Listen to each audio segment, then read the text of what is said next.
I'm back with another one. And this is all from Spectrum News. Now, it's been a hot second since I talked about the Hyundai and the Kia theft on my channel. You know, if you find me from day one, you know I was on a little bit streak to talk about that because articles kept coming up about the situation and all the lawsuits from different cities, you know about that. But this particular article came out, and apparently Kia and Honda owner are still looking for answers as the Kia theft continues. So this lets you know that the Honda and Kia theft is still going on. It's still going on. It hasn't went away.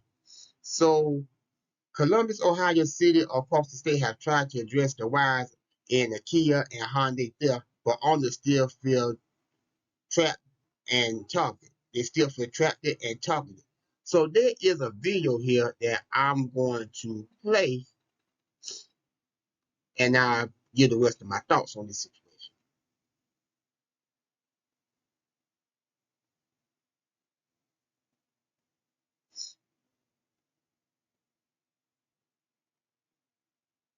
Kias and Hyundais have been at risk since a social media trend went viral more than 2 years ago. Now, while cities across Kias and Hyundais have been at risk since a social media trend went viral more than 2 years ago. Now, while cities across the state have tried to address the issue, Kia has sent out several letters to owners hoping to fix the problem. And to give us an update on it, Spectrum News 1 reporter Jamila Muhammad joins us now. So, Jamila, what can you tell us? Well, good morning, Chuck. Good morning, Sophia. After speaking with several Kia owners this past year, I would say, they've all described this time period as a nightmare. The trend started in late 2021 with young teenagers breaking into specific models of Kias and Hyundais. Owners like Lena Notek, who lives in Columbus, has had to deal with the fallout of this social media trend. A part of a Facebook support group, she had her windows busted out in July, but luckily her car was not stolen. Now in 2022, Columbus police reported 41% of stolen vehicles being either a Kia or a Hyundai. That number rose to 51% last year. Notek received a letter in the mail last week offering a hardware fix to protect her ignition, but she says that doesn't address the possible damage that can still happen. So it just seems like another, could do it if I wanted to, but it's really just, they're just going to smash my window and then find out they can't hotwire my car. So I just don't know, the point in that one either. Notek says her car insurance premium has increased since this trend started. Now, the city of Columbus and the city of Cleveland filed lawsuits against both Kia and Hyundai almost a year ago, and Cincinnati car owners filed a class action lawsuit last summer.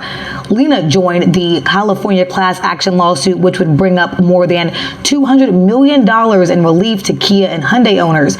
She says the lawsuits are her only hope in getting a real solution. Just kind of trucking through it and just, waiting for this class action lawsuit to go somewhere. And then maybe we'll get some sort of compensation, for people that have had to pay to rent cars for months, people whose cars have been impound for months, things like that. So I think I kind of hope more for other people than for myself.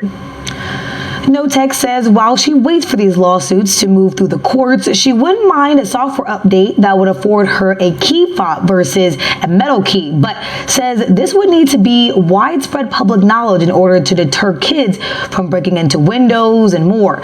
She also called on law enforcement to work with customers on finding solutions to prevent the crime in the first place. Chuck and Sophia. Well, you can certainly hear her frustration, and I don't blame her. Yeah, it's affected a lot of people, including one of our camera guys, AJ, here. So it's got to be frustrating. Yeah. All right. Our Jamila Muhammad reporting for us this morning. Thanks, Jamila.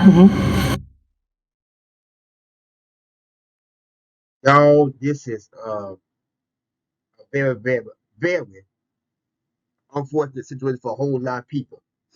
And look what this trend, look at the harm that this trend has caused a lot of people. This is absolutely crazy. And I can't believe that some of the lawsuits that have been filed, they still haven't truly went anywhere yet. Now, that's crazy. It's been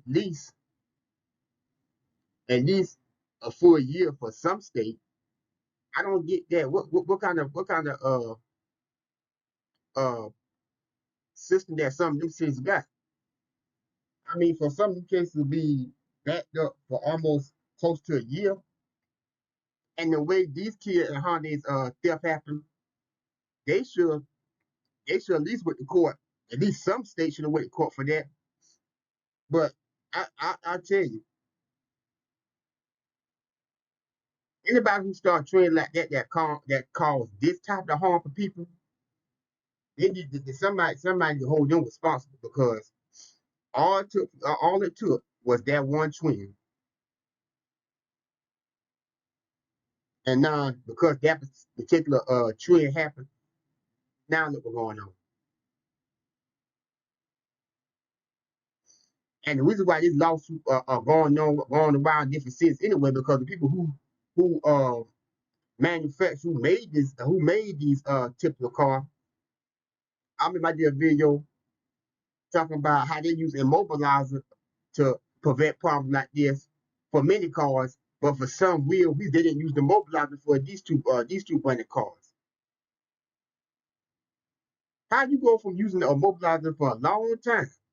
And I think the guy who speak about this, he said they've been using immobilizer since the late 90s. How you go from using something like a mobilizer for a long time so it could help prevent certain things from happening? You pick this one time not to use it, and now look what's going on. See, in my opinion, if they didn't do that, I still say they still would have a lawsuit, but I don't think this many cities would have sued they behind. But because they made the decision not to use no immobilizer to prevent these two particular cars from being stolen like that, that's why a whole lot of cities suing they behind. But it's really sad. It's really, really sad for these owners. I remember I did a YouTube short of a woman, Kansas woman, that she got shot in the chest trying to prevent her car from being stolen. Yeah, you go check that out. It's one of my YouTube shorts. She got shot in the chest trying to prevent her particular Kia from being stolen. It ended up getting that out of control. So did. It ended up getting that out of control. But I hope some positive news come out eventually about this whole situation. And I hope they do find a solution for folks who own these two branded cars, for them not to be taken so easily or not get taken at all. Because unfortunately, you do got a lot of people who got these two specific cars, and it don't make no kind of sense, and it's a disgrace for somebody paying a whole lot of money for these cars, all to have somebody come out and know it just steal. I'm just saying. But y'all let me know what y'all think about this in the comment section. Leave your thoughts down below, and I will put link to this article in the description box for you if you so you can check it out at your own leisure. Thumbs up and share this video, of course. And I will see you guys next time. I'm out.